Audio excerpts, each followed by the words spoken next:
Para quem não sabe resolver o problema do barulho na geladeira Panasonic Inverter Econavi, tá aqui, o problema é esse, ó. Você retira essa placa do lá do congelador, né? Desconecta aqui, desencaixa essa placa do congelador, desconecta aqui, você vai ver o ventilador. E aí, como vocês podem perceber, ó, tá formando uma camada de gelo aqui no ventilador. Essa camada de gelo, ela cresce, bate na palheta e faz aquele barulho, faz até que pifar esse ventilador, faz a geladeira parar de gelar. Às vezes parar de gelar a parte de cima, a parte de baixo, danifica até o tubo por onde passa o gás.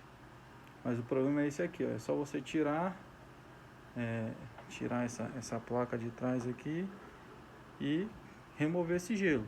Removeu esse gelo, a geladeira está nova. Perfeito?